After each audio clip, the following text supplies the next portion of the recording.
أنزل القرآن هدى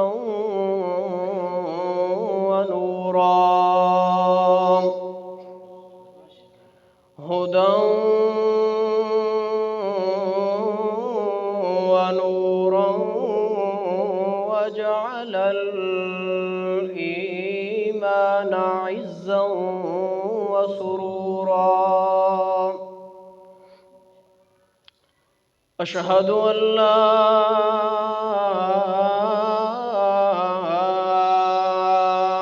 إله إلا الله وحده بأحدية وصمدية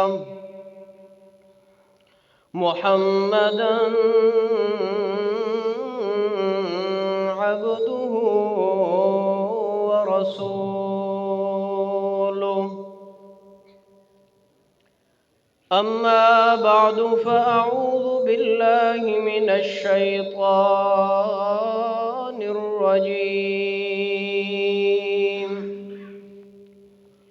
بسم الله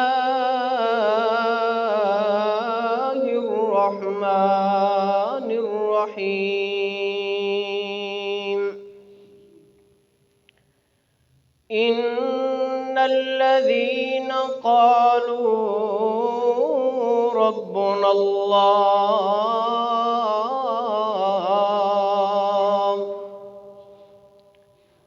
ثم استقاموا تتنزل عليهم الملائكة الآية سبحان ربك رب العزة عما يصفون وسلام على المرسلين والحمد لله رب العالمين.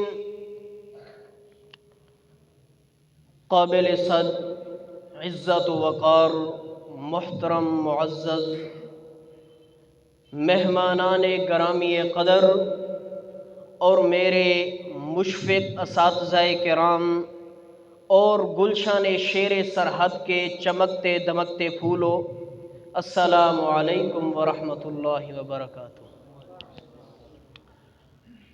آج میں اس پروقار و بابرکت اختتامی بزم شیخ القرآن میں جس موضوع کی باز گشت لے کر، جس موضوع کا سہارا لے کر حاضر ہوا ہوں وہ ہے استقامت فی التوحید۔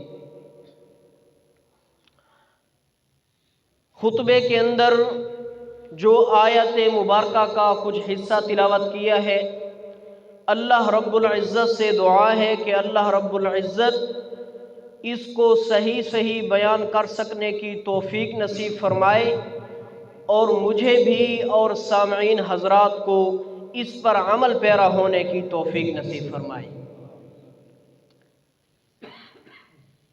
یہ جو آیت کریمہ تلاوت کی ہے،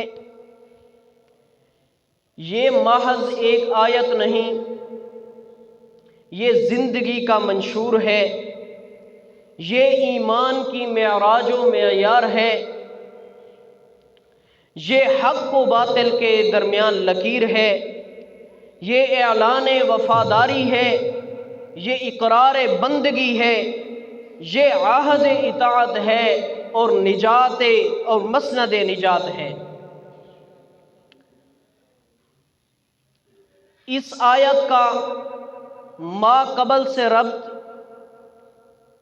ما قبل آیات کے اندر اللہ رب العزت نے سابقہ اقوام کا ذکر فرمایا، سابقہ اقوام کے بدحالی اور بدمعالی کا ذکر فرمایا، اور سننے والے کو یہ رغبت ہوئی کہ یہ تو کافر مشرک منافق ہیں، مومن کیسا ہوگا؟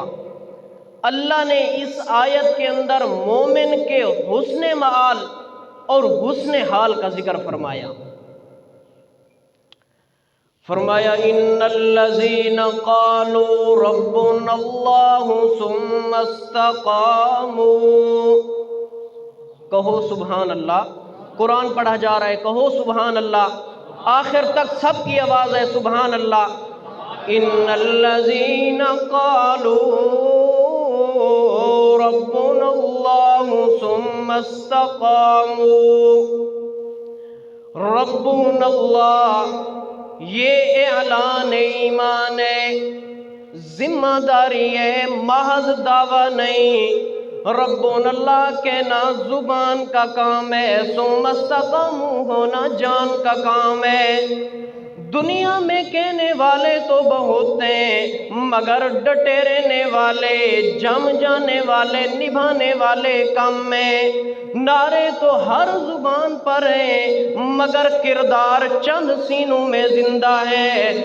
اسی لیے اللہ نے یہ نہیں فرمایا ان الذین قالوا ربنا اللہ واستقاموا، بلکہ اللہ نے فرمایا ثم استقاموا، ایک کڑا لفظ ساتھ جوڑ دیا، ثم استقاموا۔ ربنا اللہ کہنے کے بعد پھر جم گئے، ڈٹ گئے۔ ربنا اللہ کہنے کے بعد پھر بکے نہیں، جھکے نہیں۔ ربنا اللہ کہنے کے بعد ایمان لانے کے بعد ایمان کی لاج رکھی۔ او میرے دوستو، میرے اساتذہ کرام، تمام سامعین، استقامت یہ ایمان کا عملی ثبوت ہے۔ استقامت کیا ہے؟ ایمان کا عملی ثبوت ہے۔ استقامت ایمان کا زیور ہے، عمل کی خوشبو ہے، بندگی کی معراج ہے۔ میرا دوست ایک قدم آگے بڑھ کے کہتا ہوں، ذرا توجہ کر، توجہ کر۔ اللہ نے فرمایا یہ استقامت وہ کسوٹی اور ترازو ہے جس پر کھوٹا کھرا ہوتا ہے اور منافق مومن سے جدا ہوتا ہے۔ کیا فرمایا کہ یہ استقامت، یہ آیت وہ کسوٹی اور ترازو ہے جس پر کھوٹا کھرا اور منافق مومن سے جدا ہو جاتا ہے۔ اللہ فرماتے ہیں جو بندہ استقامت اختیار کرتا ہے، صرف زمین پر نہیں آسمان پر بھی اس کا ذکر ہوتا ہے۔ فرشتے نازل ہوتے ہیں، فرشتے اترتے ہیں، بشارتیں سنا رہے ہوتے ہیں۔ اے انسان، تو نے دنیا میں کہا تھا ان الذین قالوا ربنا اللہ، اے انسان تو نے دنیا میں میرا اعلان کیا تھا کہ ہمارا رب اللہ، مشکل کشا اللہ، حاجت روا اللہ۔ ان الذین قالوا عن الاعتقاد ربنا اللہ، کہ پختہ عقیدے کے ساتھ، دل کی تصدیق کے ساتھ وہ یہ اعلان کرے ربنا اللہ، محض زبانی اقرار نہ ہو۔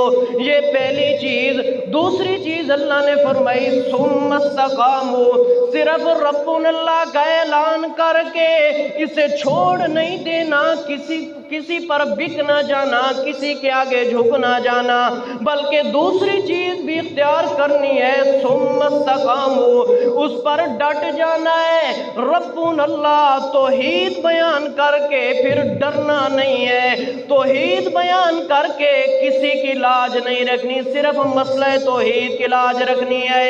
چاہے کوئی ناراض ہوتا ہے ہونے دو، چاہے کوئی پیر ناراض ہوتا ہے ہونے دو، چاہے کوئی فقیر ناراض ہوتا ہے ہونے دو، لیکن مسئلہ توحید ڈنکے کی چوٹ پہ بیان کرو۔ استقامت کا معنی حضرت صدیق اکبر رضی اللہ تعالیٰ عنہ فرماتے ہیں وَلَمْ يُشْرِكُوا بِهِ شَيْئًا، کہ ربنا اللہ کہنے کے بعد وہ اللہ کی ذات و صفات میں کسی کو شریک نہ کرے۔ ربنا اللہ بھی کہے، قبروں پہ سجدے بھی کرے، ربون اللہ بھی کہے، مزاروں پہ سجدے بھی کرے، ربون اللہ کہے، دوسروں کے نام کی اللہ کے علاوہ نظر و نیاز بھی دے، منت منوتی بھی دے، اللہ فرماتے ہیں نہیں نہیں، ربون اللہ جب تو نے کہہ دیا، جب اعلان کر دیا، جب ایمان کا اعلان کر دیا تو پھر اب استقامت اختیار کرنی ہوگی۔ میں پہلے عرض کر چکا ہوں، اللہ فرماتے ہیں جو بندہ استقامت اختیار کرتا ہے تو اس کے صرف زمین پہ نہیں، میں اللہ آسمانوں پہ بھی تذکرے کرتا ہوں، اور فرشتے اترتے ہیں، کہتے ہیں اللہ تخافوا ولا تحزنوا۔ اے انسان آج تو دنیا سے چلا آیا ہے، او میرے دوستو یہ بات بھی ذہن نشین کر لو، تخافو خوف مستقبل کے لیے ہوتا ہے، حزن پیچھے ماضی کے لیے ہوتا ہے۔ اللہ فرماتے ہیں انسان اللہ تخافو، آگے یہ خوف نہ کر کے میں تو دنیا سے چلا آیا ہوں، اب میرا کیا بنے گا، میدان حشر میں میرا کیا بنے گا، آخرت والی زندگی میں میرا کیا بنے گا، اور ولا تحزنوا، اللہ نے فرمایا کہ جو پیچھے جو کچھ تو چھوڑ کے آیا ہے اس کا غم بھی نہ کر، اس کا غم نہ کر۔ فرشتے کہتے ہیں اللہ تخافوا ولا تحزنوا وابشروا بالجنة التي كنتم توعدون۔ فرماتے ہیں کہ اب تو دنیا سے لوٹ آیا، آخرت میں آ گیا، اب یہ خوف اور غم نہ کر، یہ خوف نہ کر کہ یہاں میرا کیا بنے گا، اور یہ غم نہ کر کہ پیچھے میں جو کچھ چھوڑ کے آیا ہوں ان کا کیا بنے گا۔ فرشتے کہتے ہیں ان کو چھوڑ، وَأَبْشِرُوا بِالْجَنَّةِ الَّتِي كُنْتُمْ تُوعَدُونَ، اب تو بشارتیں سن اس جنت کی، اس بہشت کی جس کا تم سے دنیا میں وعدہ کیا گیا تھا۔ اللہ تعالی عمل کرنے کی توفیق نصیب فرمائے۔ وآخر دعوانا ان الحمد للہ رب العالمین۔